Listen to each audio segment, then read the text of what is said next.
सामाजिक विज्ञान अध्याय 1 भाग 3 में हम दक्षिण भारत के राजवंशों का अध्ययन व बाहरी आक्रमण और उनका आत्मसातीकरण के बारे में अध्ययन करेंगे।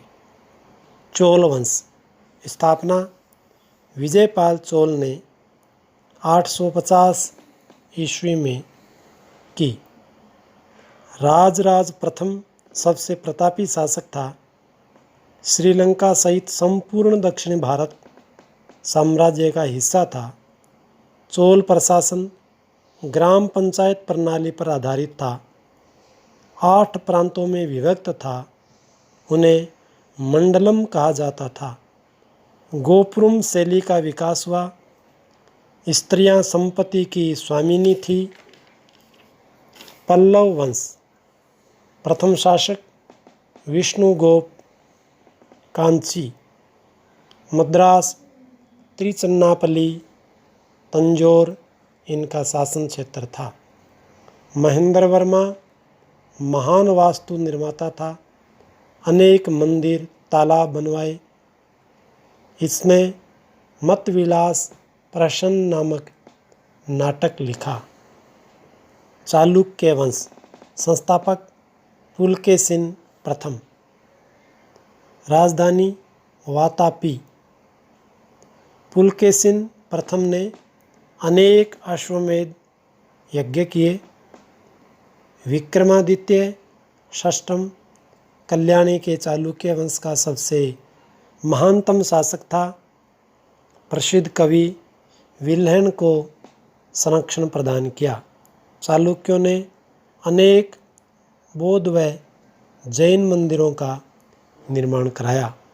अश्वमेध यज्ञ यानी सार्वभौम राजा अर्थात एक चक्रवर्ती नरेश जो सब विजयों का इच्छुक हो वही यह यज्ञ का अधिकारी है। बाह्य आक्रमण एवं आत्मसातीकरण शक हुण कुषाण। आत्मसातीकरण यानी पूरी तरह से अपने अंतर्गत समाहित कर लेना ही आत्मसातीकरण कहलाता है। शक मध्य एशिया की एक लड़ाकू जनजाति थी जो अफगानिस्तान बलूचिस्तान होते हुए बोलन दर्रे से 71 ईस्वी पूर्व में भारत आई। भारत में प्रथम शासक मावेज था। शकों की 2 शाखाएं हो गई। एक उत्तरी शाखा तक्षशिला मथुरा, दूसरी पश्चिमी शाखा नासिक उज्जैन।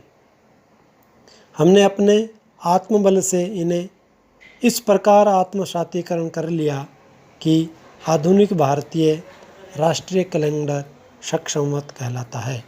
हूण ये भी मध्य एशिया की बर्बर जाति थी जिसने गुप्त साम्राज्य को नष्ट भ्रष्ट कर दिया, जिस कारण से भारत की राजनीतिक एकता समाप्त हो गई।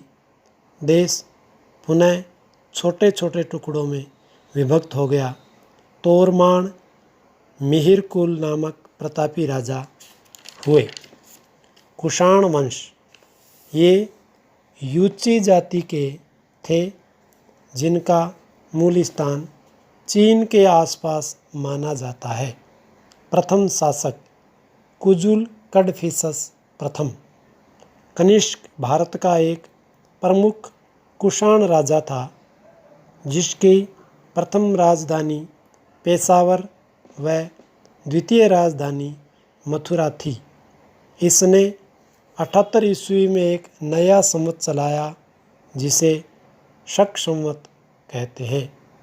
कनिष्क के दरबार में पार्श्व वसुमित्र अश्वघोष जैसे बौद्ध विचारक, नागार्जुन जैसे गणितज्ञ, चरक जैसे चिकित्सक थे।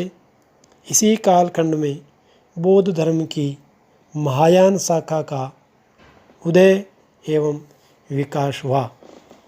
ये बाहरी बर्बर लड़ाकू जातियां हमारे संपर्क से सभ्य धर्म स्वावलंबी, धर्मावलंबी, धर्म को संरक्षण देने वाली, योग्य शासन करने वाली बनी।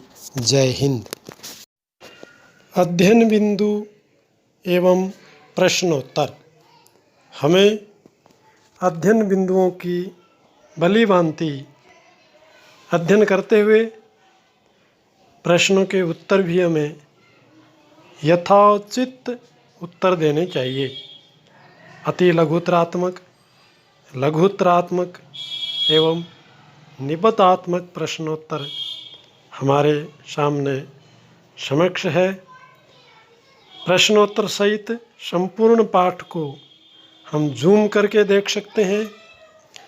स्क्रीनशॉट लेकर भी हम प्रश्नोत्तर हल कर सकते हैं।